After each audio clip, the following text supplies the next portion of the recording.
नमस्कार मित्रांनो, साधी माणसे या मालिकेच्या आजच्या भागामध्ये आपण बघणार आहोत की ते सत्याचे बाबा मीराच्या आईच्या दुकानात आलेले असतात. तेव्हा ते मीराच्या आईकडे फुले आणि हार मागतात. आता मात्र त्यांना खूप काही मनातलं बोलायचं असतं, पण ते इकडे तिकडे बघत असतात. तेव्हा मीराची आई म्हणते, तुम्हाला काही बोलायचं आहे का? अजून काही पाहिजे का? तेव्हा सत्याचे बाबा बोलतात, तुम्ही काही ठरवलं का मीराच्या लग्नाबद्दल? तेव्हा आता मीराची आई म्हणते, नाही, आम्ही अजून तसा काही बी विचार केला नाही. तेव्हा सत्याचे बाबा बोलतात, तिच्या बाबांची खूप इच्छा होती तिचं लग्न लवकरात लवकर होवं. माझ्या कानात त्यांचे शब्द अजूनही सारखे ऐकू येतात मला. त्यामुळे मला असं वाटतं त्यांची इच्छा पूर्ण झाली पाहिजे. आता मीराची आई बोलते, हो, हे सगळं ठीक आहे. खरंच तिच्या दादांची खूप इच्छा होती सुटाबुटातला असा टाय घातलेला मस्त असा नवरदेव तिच्यासाठी बघावा. खरंच त्यांची खूप इच्छा होती, पण काय करणार, सध्या आम्ही तसा काय बी विचार केला नाही आणि आमची परिस्थिती बी नाही लग्नाची. आणि तसं बी आमचं घर चालवण्यासाठी मीराच धडपड करते आणि मीराच जर लग्न करून हे घर सोडून गेली तर आमचं कसं होणार. त्यामुळे मीरा पण लग्नाला नाही म्हणते. एक विचाराने तिचं पण बरोबर आहे ना, तिचे दादा पण आता घर चालवण्यासाठी नाही, त्यामुळे हे घर सगळं तिलाच सांभाळावं लागतं ना. म्हणून सध्या तरी आम्ही याबद्दल काहीही विचार केला नाही. तेव्हा त्या सत्याचे बाबा लगेच म्हणतात, पण मी एक सुचवू का? मी जर एखादा चांगला तुमच्या दादांची इच्छा होती असा नवरदेव बघितला तर तुम्ही होकार देशील का? तेव्हा आता मीराची आई लगेच म्हणते, हो, आम्ही विचार करू. जर खरंच चांगला नवरदेव असेल, घरी चांगलं असेल, तर मी मीराला नक्की समजवण्याचा प्रयत्न करेल. तेवढ्यात आता स्कूटरवरती मीरा आलेली असते. आता मात्र या दोघांमध्ये काय बोलणं चालू आहे याचा ती मनाशी विचार करत असते. तेव्हा आता मीरा म्हणत असते, हे काका सांगणार तर नाही ना, मी सरसाहेबांची इथे कामवाली म्हणून कामाला आहे. अरे बापरे, आईला जर सांगितलं तर खूप अवघड होईल, काय बोलत असतील हे, असे आता हे सगळे टेन्शन मीराला आलेले असते. त्याच वेळेस आता लगेच सत्याचे बाबा फुलं घेतात आणि पैसे देऊ लागतात. तेव्हा मीराची आई म्हणते, हो, नका नका देऊ पैसे. तेव्हा लगेच सत्याचे बाबा बोलतात, असं कसं? नाही नाही, पैसे तर घ्यावेच लागेल आणि हो, तुम्हाला काही अडचण आली तरी मला सांगा, असे म्हणून आता ते निघून जातात.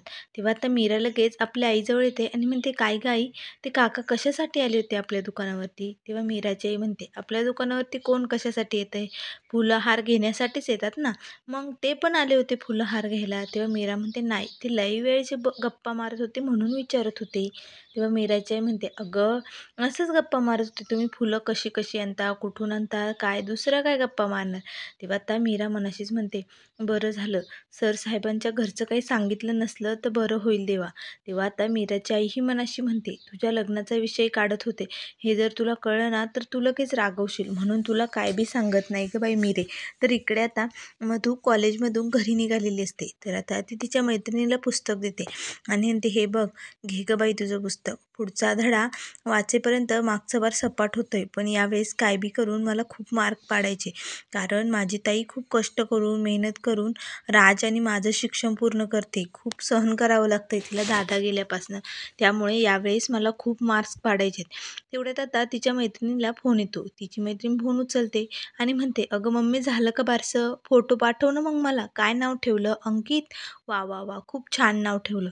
मग मला फोटो पाठव गं मम्मी, असे म्हणत असते. तेव्हा त्या लगेच मधू विचारते, काय गं, कुणाचा फोटो पाहिजे आणि कुणाला बाळ झालंय? त्या मधूची मैत्रीण बोलते, अगं, आमच्या शेजारी ती ताई आहे ना, तिला खूप छान असं बाळ झालंय. ते आपले चौगुले सर नाही का प्रिन्सिपल, त्यांच्या मुलीला. मला जायचं होतं गं बारसला, पण इथे परीक्षा चालू आणि त्याच सर तिथे म्हटल्यानंतर सर म्हटले असते की परीक्षेचा अभ्यास सोडून तू इकडे काय करतीस, त्यामुळे नाही गेले. म्हणून मी मम्मीला सांगितलं की त्या बाळाचा फोटो पाठव मला. आता लगेच तेवढ्यात मोबाईलवरती फोटो आलेला असतो. तेव्हा आता ती मधूलाही दाखवते, हे बघ किती गोड बाळ आहे, बघ ना गं. तर आता मधू लगेच मोबाईल हातात घेते आणि बाळ बघत असतानाच तिला लगेच पाठीमागे काम करताना मीरा त्या फोटोमध्ये दिसते. आता मात्र मधूला लगेच आठवतं की काल ताई म्हणत असते की उद्या मला जमणार नाही दुकानावर यायला, म्हणजे म्हणूनच ताईला एवढा राग आला होता. तर ताई इकडे सरसाहेबांच्या घरी कामवाली म्हणून कामाला जाते.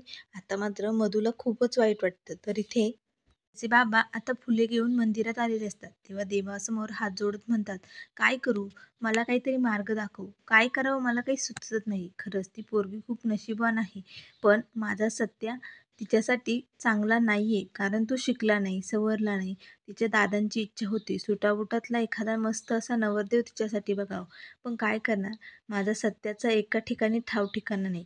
नाहीतर स्वभावाने खरंच खूप चांगला आहे, त्याच्यासाठीच मी मीराचा हात मागितला असता, पण काय करणार, तो अजून काही तसं होत नाही, एक ठाव ठिकाणं नाही. मग कसं मागणार मी मीराचा हात तिच्यासाठी? नाही, नाही. मीरासाठी मला एखादा योग्य नवरदेव बघायलाच हवा, लवकरात लवकर. देवा, मला शक्ती दे रे बाबा, हे सगळं करण्यासाठी. असे म्हणून आता सत्याचे बाबा तिथून घरी निघालेले असतात. तर इकडे पंकजही आता घरी आलेला असतो. तेव्हा पंकज म्हणत असतो, आज काही करून सारिकाचा विषय मला घरी काढावाच लागेल. मी सारिकाला सांगून आलोय, नाहीतर खूप अवघड होऊन बसेल. तेवढ्यात आता सत्याचे बाबा समोरून आलेले असतात. तेच पंकज गाडीतून उतरतो. त्या पंकजनी मस्त सुटाबुटाचा ड्रेस घातलेला असतो, टाय वगैरे खूप छान असं तयार होऊन तो आता बाहेर कामासाठी गेलेला असतो. तेवढ्यात त्या लगेच सत्याच्या बाबांचं लक्ष जातं. तेव्हा ते पंकजकडे बघून हसू लागतात आणि म्हणतात, अरे बापरे, काखेत कळसा आणि गावाली वळसा, म्हणजे आपल्याच घरात नवरदेव आणि मी इकडे तिकडे शोधायलोय. पंकजसाठी मीराचा हात अगदी योग्य आहे. हो हो हो, खरंच. तेव्हा आता लगेच पंकज बघतो तर आपले बाबा आपल्याकडे बघून हसतायत. अरे बापरे, यांचा मूड तर आज खूपच चांगला आहे. त्यामुळे आजच साराचा विषय यांच्यासमोर काढायला हवा. आईपेक्षा यांच्यासमोरच काढतो, म्हणजे आईला कसंही कन्व्हिन्स करतील. असे म्हणून आता लगेच तो आपल्या बाबांजवळ येतो आणि म्हणतो, बाबा कुठे गेले होते? तेव्हा लगेच त्याचे बाबा विचारू लागतात, काम योग्य चालू आहे ना? कसं चालू आहे तुझं काम? तेव्हा लगेच पंकज बोलतो, हो हो, आज प्रेझेंटेशन होतं, खूप छान झालंय. तर त्याचे बाबा म्हणतात, खूप छान तयार होऊन गेला होता. तेव्हा आता पंकज बोलतो, मी रोज असाच तयार होऊन जातो बाबा, चला घरी जाऊ. तर आता लगेच इकडे घरी निरुपा ही पंकजसाठी मुलगी बघत असते.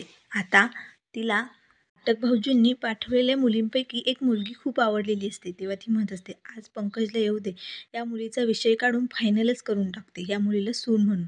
खूप छान आहे, एकुलती एक आहे, घरी बंगला वगैरे सगळं काय आहे. माझ्या पंकजसाठी अशीच मुलगी योग्य आहे. त्याच वेळेस आता पंकज आणि त्याचे बाबा येतात. तेव्हा आता लगेच निरुपा बोलते, आलास बाबड्या, मी आता तुझाच विचार करत होते, 100 वर्ष आयुष्य जगशील रे बाबा. तेव्हा आता लगेच सत्याचे बाबा बोलतात, काय माझा विचार करत होती निरुपा तू?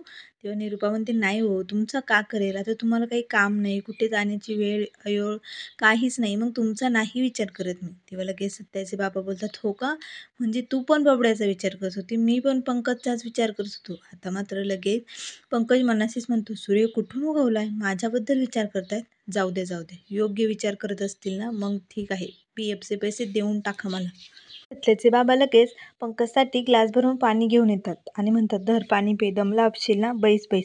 तेव्हा निरुपा बोलते, अरे बापरे, तवा तर आज खूपच गरम आहे, त्यामुळे चपाती भाजून घ्यावी लागेल. यांच्याकडून आता ही मुलगी सून म्हणून फायनल करूनच घेते.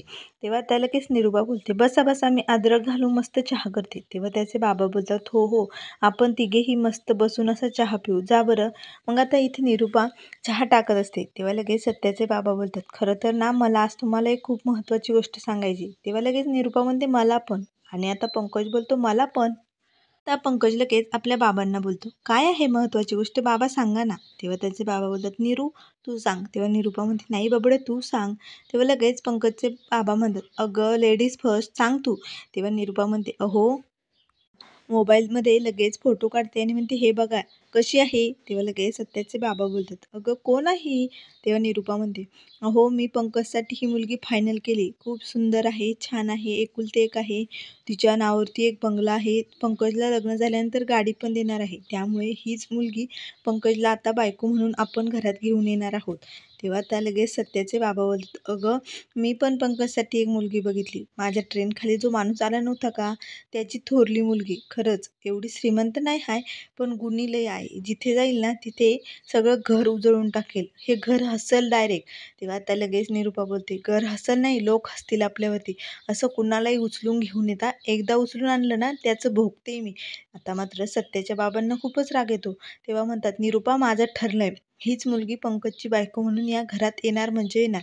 तेव्हा त्या लगेच निरुपा म्हणते, ठरलं म्हणजे? ठरलं म्हणजे काय, दरवेळेस मी तुमचंच ऐकते, आता नाही, आता हे घर माझं आहे, त्यामुळे या घरात निर्णय पण मीच घेणार. तेव्हा तर सत्याचे बाबा म्हणतात, काय, घर तुझं आहे? मला वाटत होतं हे सगळं आपलं म्हणून करतोय आपण, जरी घर तुझं असलं तरी मी एवढ्या वर्ष घर मी चालवतोय. आता त्या दोघांमध्येही भांडणं झोपलेली असतात. तेव्हा पंकज मात्र इथे घाबरून जातो. ते म्हणतो, अरे बापरे, हे दोघांनी तर दुसरीच ट्रॅक पकडली, आता मी काय करू, साराचा विषय कसाच काढू, मी तर तिला सांगून आलोय. मात्र निरुपा त्याच्या बाबांचं काही ऐकून घेत नाही. आता मात्र सत्याचे बाबाही खूप भडकतात आणि म्हणतात, माझे योग्य निर्णय नाहीये असं म्हणायचे का? कधी निर्णय चुकले माझे? माझ्याबरोबर राहून तुला काय प्रॉब्लेम झाला ते सांग ना. काय कमी पडलं? तेव्हा लगेच आता निरुपा बोलते, कमी नाही, हे घर माझं आहे, सगळं माझं आहे. त्यामुळे इथे आता माझाच निर्णय चालणार आहे. पंकजला बायको म्हणून हीच मुलगी घरात येणार. तेव्हा आता सत्याचे बाबा म्हणू लागतात, माझा फायनल निर्णय झालाय. पंकजची बायको म्हणून मीराच या घरात सून म्हणून येणार. आता मात्र लगेच निरुपाला खूप राग येतो.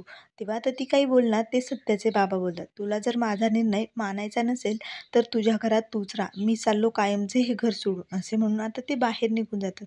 त्यानंतर मित्रांनो पुढील भागामध्ये सत्या आता त्याच्या बाबांना म्हणत असतो, बाप काय असेल ते सांगून टाक, यावर सगळा तोडगा काढून टाकू आणि मोकळ होऊ. तू असं बसू नको बरं.